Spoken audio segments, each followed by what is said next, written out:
साथियों नमस्कार। बात करते हैं साथियों ऐसे पावरफुल व्यक्ति की जो एक गरीब परिवार से आते हैं साथियों, और उनके पिताजी एक पोस्टमैन थे साथियों। एक रात क्या होता है, अचानक उनके पिता की मृत्यु हो जाती है। और जब मृत्यु हो जाती है तो घर की सारी जिम्मेदारी उनके ऊपर आ जाती है, क्योंकि वो बड़े भाई थे घर के। तो सारी जिम्मेदारी कहीं ना कहीं उनके ऊपर आ जाती है और वो जिम्मेदारी को संभालते हैं साथियों। लेकिन उनके मन में एक सपना रह जाता है, पढ़ने की बहुत अच्छी ललक थी उनके अंदर, बहुत इच्छा थी, चाहत थी, लेकिन वो पढ़ नहीं पाते क्योंकि घर की जिम्मेदारी उनके ऊपर आ जाती है कहीं ना कहीं। जब जिम्मेदारी उनके घर पे उनके ऊपर आ जाती है तो साथियों वो दिमाग लगाते हैं और सोचते हैं कि मैं तो नहीं पढ़ पाया, लेकिन अपने घर के अंदर ही एक कोचिंग सेंटर की शुरुआत करते हैं। आईआईटी के बच्चों को पढ़ाने की शुरुआत करते हैं साथियों। 30 बच्चों का बैच बनाते हैं साथियों, जिनका रहना खाना बिल्कुल फ्री होता है। उनकी माताजी घर में खाना बनाती है और उन बच्चों को पढ़ाते हैं साथियों। बड़ी कड़ी मेहनत करते हैं, लगन के साथ लग जाते हैं साथियों अपने काम में कि मुझे इन बच्चों को आईआईटी कराना ही कराना है साथियों पहले ही बैच में 30 में से 18 बच्चे सेलेक्ट होते हैं उस बैच में आईआईटी में साथियों। दूसरे बैच में साथियों 30 में से 22 बच्चे सेलेक्ट हो जाते हैं साथियों। उसके बाद साथियों तीसरा बैच लगता है। तीसरे बैच में साथियों 26 बच्चे सेलेक्ट होकर जाते हैं साथियों। 26 बच्चे सेलेक्ट होकर जाते हैं साथियों आईआईटी। चौथे बैच में साथियों 28 बच्चे जाते हैं।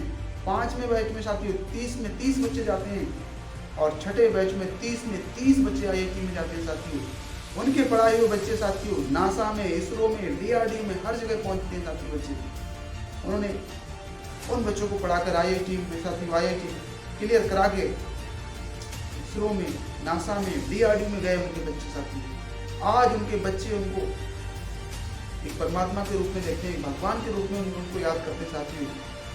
और ऐसी ही कहानी साथियों ऋतिक रोशन साहब ने उनकी कहानी को जब पढ़ा सुना साथियों, तो उनके गांव गए ऋतिक रोशन जी, उनके गांव पहुंच गए साथियों।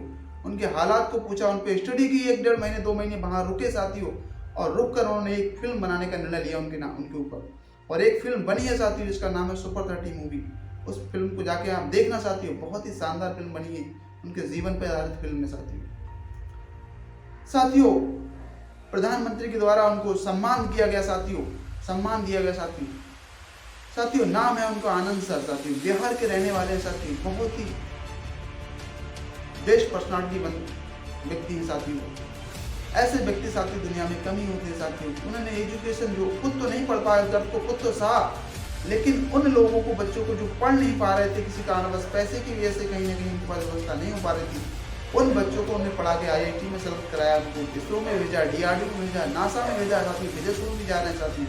अब ऐसा व्यक्ति किसी दिन जाएगा साथियों तो वो रोएंगे साथियों, वो याद करेंगे साथियों। तो साथियों ऐसे विजनरी लोग होते हैं, विजन कि मुझे पूरी दुनिया को देना है, पूरी दुनिया को खुशी देना है, तो देते हैं साथियों। जो देना है वो कर जाते हैं साथियों। तो जो करना है वो करके चले जाते हैं साथियों। तो साथियों पूरी दुनिया को देते चलिए। जो है आपके पास ज्ञान है उसको बांटते चलिए साथियों। जो है आपको देखो कि कहा भी गया है कि जब आप पूरी दुनिया को निस्वार्थ भाव से सपोर्ट करते हैं तो पूरी दुनिया, पूरा ब्रह्मांड आपको निस्वार्थ भाव से सपोर्ट करता है। जब आप देते हैं, देने की जो खुशी होती है, फील होती है कहीं ना कहीं साथियों, क्योंकि ब्रह्मांड ये बहुत बड़ा एक रेस्टोरेंट है, इसमें जो आप ऑर्डर कर रहे हैं वो रिप्लेस आपके पास तक ही आएगा साथियों। वो गरीब परिवार से थे साथियों, उन्होंने जब ये सोच के नहीं काम किया था कि प्रधानमंत्री से मुझको अवार्ड मिलेगा, मेरे नाम पे कोई फिल्म बनेगी साथियों, ये कभी नहीं सोचा था उन्होंने मेरे नाम पे फिल्म बनेगी या मुझे प्रधानमंत्री से अवार्ड मिलेगा। अवार्ड की इच्छा थी साथियों, लेकिन जब प्रकृति को देते गए तो प्रकृति ने उनको 1000 गुना करके वापस कर दिया। प्रधानमंत्री सर के द्वारा अवार्ड भी मिल गया साथियों, उनको सम्मान भी मिल गया साथियों, उनके नाम से फिल्म भी बन गई साथियों। तो साथियों उस किस परिस्थिति में उन्होंने शुरुआत की थी साथियों, तो कहते हैं शुरुआत तो कीजिए साथियों। आप जो है आपके पास, जो है उसको आप बांटते चलिए, जो है आप शुरुआत तो करें साथियों। तो साथियों ऐसी कहानी मैं लेकर आता रहूंगा, रोज नई कहानी। आप इन कहानियों को देखकर अपने जीवन में नए नए बदलाव लाते रहें साथियों। लेकिन चैनल को सब्सक्राइब जरूर कर लें साथियों, लाइक भी कर दें साथियों, कंजूसी बिल्कुल ना करें साथियों, जिससे कि आप तक अच्छी वीडियो पहुंच सके, मेरी अच्छी जानकारी आप तक पहुंच सके साथियों। नमस्कार।